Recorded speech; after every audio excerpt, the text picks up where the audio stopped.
नमस्कार साथियों, आज के अंक में आपका स्वागत है। मैं दिलबाग सिंह धनखड़। आज हम चर्चा करेंगे आम आदमी पार्टी केजरीवाल जी जो दिल्ली के सीएम हैं, उनके पॉलिटिकल करियर पर और आम आदमी पार्टी का जो एक राजनीतिक दल है उसके पॉलिटिकल करियर पर भी एक बहुत बड़ा सवाल निशान लग गया है। आज उसके बारे में हम चर्चा करेंगे। आपको पता होगा कि केजरीवाल जी ने बड़ी जल्दी बहुत बड़ी उपलब्धियां हासिल की। अन्ना आंदोलन से निकली पार्टी, हालांकि अन्ना ने बिल्कुल मना किया था पार्टी या इलेक्शन लड़ने के लिए, लेकिन उन्होंने अन्ना की बात नहीं मानी और उन्होंने एक अपने अन्ना आंदोलन से ही उसी टाइम उन्होंने एक पार्टी बनाई और दिल्ली में चुनाव लड़ा। और दिल्ली में वो काफ़ी एक अच्छे बहुमत से, यानी कि करीब वो सब फर्स्ट टाइम में जो इलेक्शन लड़ा था 2013 में, वो 28 सीटें लेकर आए और सरकार बनाई दिल्ली में। यानी कि फर्स्ट टाइम इलेक्शन लड़ा और फर्स्ट टाइम इन्होंने कांग्रेस के सहयोग से सरकार बनाई। हालांकि वो सरकार ज़्यादा दिन चल नहीं पाई, वो सरकार गिर गई। दोबारा से 2015 में चुनाव होता है और उस समय कांग्रेस जो आम आदमी पार्टी है उनको 67 सीटें मिलती हैं। आज तक का रिकॉर्ड है दिल्ली में। क्या किसी भी पार्टी को किसी भी राज्य में आज तक इतनी बड़ी जो एक जीत होती है, इतना परसेंटेज जो होता है, किसी को शायद नहीं मिला होगा। उसके बाद 2020 में भी चुनाव हुए, उसमें भी आम आदमी पार्टी को काफ़ी अच्छी सीटें मिली। 62 या 63 सीटें उनके पास अभी आम आदमी पार्टी के पास विधानसभा में है दिल्ली में। उसके बाद पंजाब में भी चुनाव लड़ा, वहाँ भी उन्होंने काफ़ी एक सेकंड टाइम में पंजाब में जो चुनाव लड़ा वहाँ भी सरकार बनाई।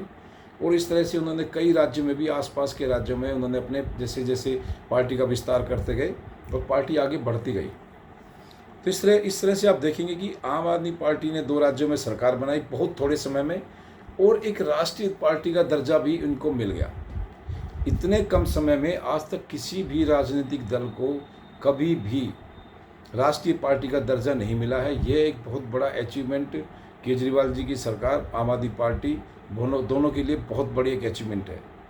लेकिन साथ ही उनको एक बहुत बड़ा एक डिसअचीवमेंट ये भी है कि उनकी पार्टी दिन पर दिन घोटालों के उसमें दायरे में आती गई, घोटालों की जांच के दायरे में उनकी पार्टी आती गई।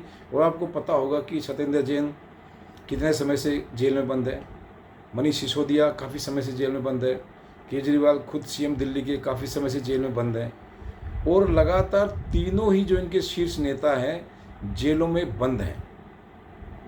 जमानतों का खेल इनका चलता आ रहा है। मनीष सिसोदिया कम से कम 50 बार वो अपनी जमानत की एप्लीकेशन लगा चुके हैं, लेकिन आज तक उनको जमानत नहीं मिली है। सत्येंद्र जैन ने भी काफ़ी कोशिश की, उन्होंने भी बहुत एप्लीकेशन लगाई जमानत की, यानी कि कोर्ट को बिल्कुल परेशान करके रख दिया। इन तीनों नेताओं ने हर दूसरे दिन किसी न किसी कोर्ट में ये एप्लीकेशन लेके पहुंच जाए अपनी बेल एप्लीकेशन, लेकिन कहीं से भी इनको कोई राहत मिलती नहीं मिली। क्यों? क्योंकि इनका केस जो एक आर्थिक मामला है, आर्थिक अपराध है, बहुत बड़ा है, जिसकी वजह से इनको कभी किसी भी नेता को कोई छूट नहीं मिली। हाँ, अभी सुप्रीम कोर्ट से केजरीवाल जी को अंतरिम बेल मिली है उसका, लेकिन साथ में वो अंतरिम बेल के साथ ही वो सीबीआई की भी अरेस्ट में है, सीबीआई की गिरफ्तारी में है। लेकिन उनको कागजों में ईडी के केस में शराब घोटाले में अंतरिम बेल मिल गई है, लेकिन सीबीआई वाले केस में उनको बेल नहीं मिली है, जिस वजह से उनकी वो बेल बेकार है और वो जेल के अंदर ही बंद है। जब उनको कभी सीबीआई के मामले में बेल मिलेगी तभी उनको थोड़ा सा रिलैक्स मिल सकता है। फिलहाल वो बेल मिली ना मिली उनके लिए बराबर है। तो इस तरह से जमानत का झूला है जो इसमें तीनों ही आम आदमी पार्टी के शीर्ष नेता झूल रहे हैं, लेकिन किसी को कोई खास बेनिफिट मिल नहीं रहा है। अब इसमें एक चीज़ और भी देखने को आई, जैसे ही शराब का जो ईडी द्वारा जो चार्जशीट दाखिल की गई उसमें बताया गया कि भाई मनी ट्रेल है 100 करोड़ से ज़्यादा का और भी हम इसमें तलाश कर रहे हैं, तो कोर्ट ने स्वयं बोला भाई अगर इतना बड़ा घोटाला हो रहा है तो आम आदमी पार्टी जो एक राजनीतिक दल है, इसके ज़रिए, इसी के अकाउंट के ज़रिए सारा काम हो रहा है, तो आपने इसको पार्टी क्यों नहीं बनाते। तो देखिए, आज तक किसी भी कोर्ट ने किसी भी पार्टी के लिए पार्टी बनाना, राजनीतिक दल को पार्टी बनाना आज तक के इतिहास में अपने भारत देश में कभी नहीं हुआ है। लेकिन इनका घोटाला इतना बड़ा था, इतना यानी कि घोटाले में इतनी गहराई तक जा चुका था कि कोर्ट को स्वयं बोलना पड़ा कि आप इस पार्टी को भी पार्टी बनाइए। अब जो ईडी ने जो अपनी सप्लीमेंट्री चार्जशीट दाखिल की है उसमें 37वें नंबर पर जो अपराधी हैं वो केजरीवाल जी हैं और 38वें नंबर पर आम आदमी पार्टी भी है। तो अब आप इससे अंदाज़ा लगा सकते हैं कि जो इन्होंने टारगेट इतनी जल्दी जल्दी प्राप्त किए थे, सरकार बनाई थी 2-2 राज्यों में, राष्ट्रीय पार्टी का दर्जा भी मिला था, और अब उसी को आगे टारगेट बनाते हुए ये तीनों बड़े इनके जो शीर्ष नेता जेल में भी हैं। और ये भी आज तक का रिकॉर्ड है कि कोई भी सीएम पद पर रहता हुआ जेल में नहीं गया। वह टारगेट भी आम आदमी पार्टी का ही नाम है। अब इस तरह से एक टारगेट, एक जो उदाहरण इनके लिए हो गया है कि आम आदमी पार्टी पर जो केस चलेगा, आज तक किसी पार्टी पर केस नहीं चला। एक दूसरे राजनीतिक दल पर काफ़ी आरोप लगते रहे हमेशा से, लेकिन किसी भी राजनीतिक दल को पार्टी के तौर पर अदालत में एक तरह से पेश नहीं होना पड़ा है। लेकिन आम आदमी पार्टी के साथ ये चीज़ हो चुकी है।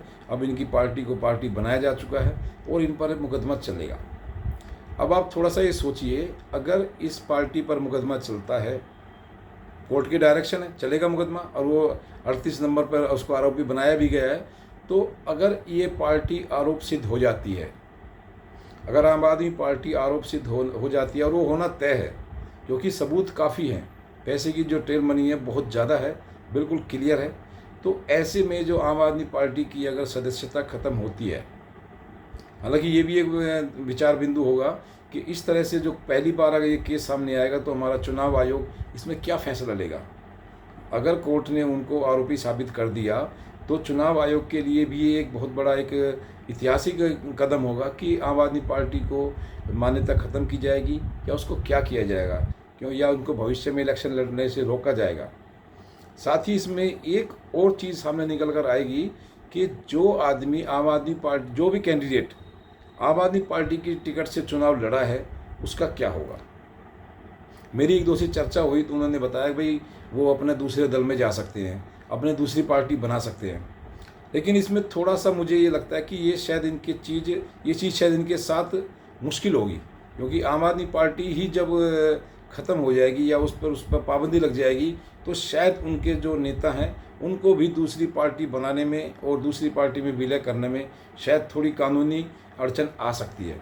वो आगे भविष्य में देखना होगा कि उस पर किस तरह की कोई कहानी बनती है या किस तरह की कोई घटनाक्रम होता है, क्योंकि आज तक के हमारे इतिहास में ऐसा कोई भी घटनाक्रम नहीं आया कि किसी पार्टी की राजनीतिक सदस्यता ख़त्म हो गई हो और उनके जो MP MLA चुने गए हैं उनको अपनी सीट बचाने के लिए क्या क्या उनको लड़ाई लड़नी पड़ी हो, या किसी पार्टी में गए हों या उनको किसी दल बनाया हो। आज तक ये इतिहास में हमारे में कभी नहीं हुआ है।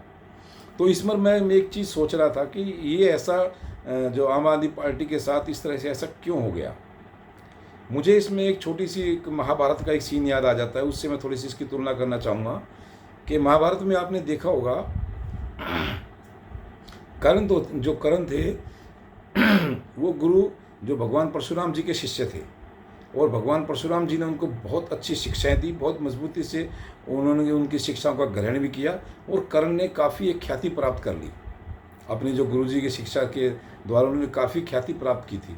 लेकिन साथ ही जब उनकी शिक्षा पूरी हो गई थी तो भगवान परशुराम जी ने कर्ण को एक श्राप भी दिया था कि जिस समय आपको या मेरी शिक्षाओं की जो आवश्यकता पड़ेगी वो शिक्षा तेरे उस समय काम नहीं आएगी, क्योंकि किसी एक मुद्दे पर भगवान परशुराम जी कर्ण जी से रुष्ट हो गए थे, गुस्सा कर गए थे, उनको श्राप दे दिया था कि मेरी कोई भी शिक्षा तुम्हारे काम नहीं आएगी जब तुम्हें इसकी सबसे ज़्यादा ज़रूरत होगी।